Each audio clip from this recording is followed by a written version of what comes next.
The second incident came because I still wasn't taking the diabetes seriously. So 6 months later, here I am sitting on the couch, still not taking my meds. And, you know, I'm thirsty. I'm drinking gallons and gallons of water a day. It's going right through my system. I couldn't get up to do anything. I mean, I couldn't go outside. I couldn't do anything. That's when my kid said, Dad, you need to go and find out what's going on. He goes, something's not right. My blood sugar had gone up to, it was almost 700. It was like, when I went into the emergency room, it was at 698. When I went into Dr. Duncan and told him my symptoms, then he says the diabetes has advanced. Then I start really paying attention to people with diabetes. You know, some people lose limbs. It gives you a motivation to wake up in the morning and start a day off. And so that's my day, taking my blood sugar. And I know that when it's low, that I did a good job the day before. My blood sugar was under 95 this morning. It stays under 120 every day. You know, I'm really feeling good about my life right now. That's why I really enjoy going to Dr. Duncan. He's easy to listen to. He hears what you got to say, and then he gives you your input, and he says, hey, this is how I want it done. He actually made me feel like he cared about my well-being. And I really feel that that changed my life, because that was the first person in quite a while that made me feel that I had some hope left.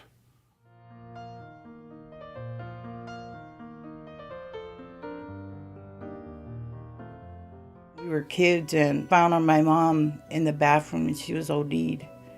And my brother was about 7 or 8, and he's trying to pick her up into the tub to pour water on her to wake her up.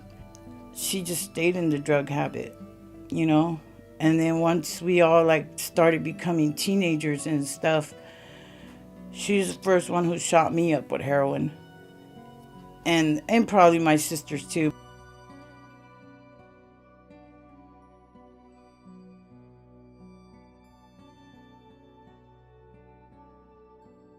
But when I actually just got tired of it, was when I was 38, because I wasn't feeling good. And I kept showing up at the emergency rooms. And they told me, you have to get a primary doctor.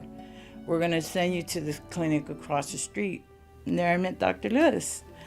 And he told us the first time he met us, he said, there ain't nothing I could do for her. Just take her home, make her comfortable. She's not in good shape at all. She's going to die. And because I proved to him, I showed him that I didn't want to get high no more. I didn't want to drink no more. I wanted to get healthy. I did everything that man told me to do, everything. And now it's 6 years later.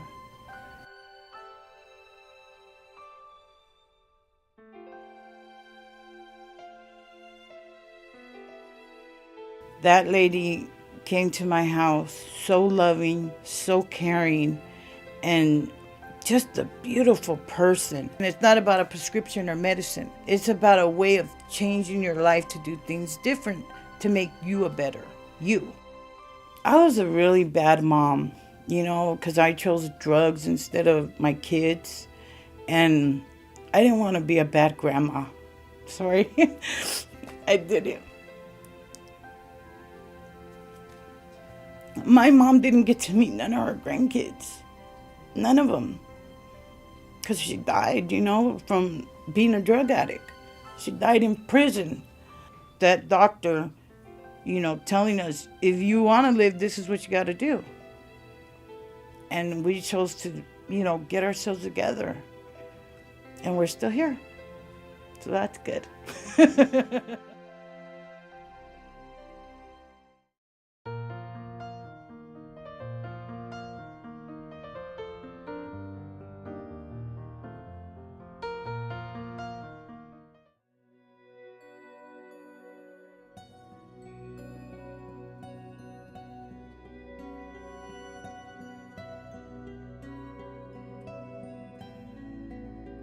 I was in so much pain, I couldn't walk. I couldn't move. I couldn't get out of bed. I slept a lot. I slept for about 4 years. Yeah.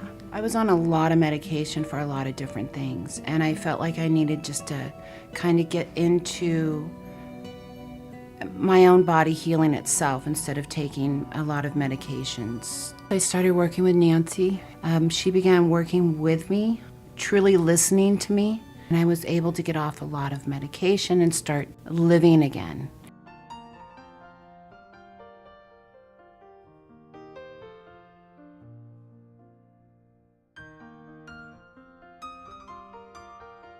With the acupuncture and the massage, I'm able to get back inside of my body and actually work within myself. That's why it's important to me. I'm healing. I'm actually at the best that I've been since I had my accident. I want to get back to work. I want to be productive again. I want to give back to my community.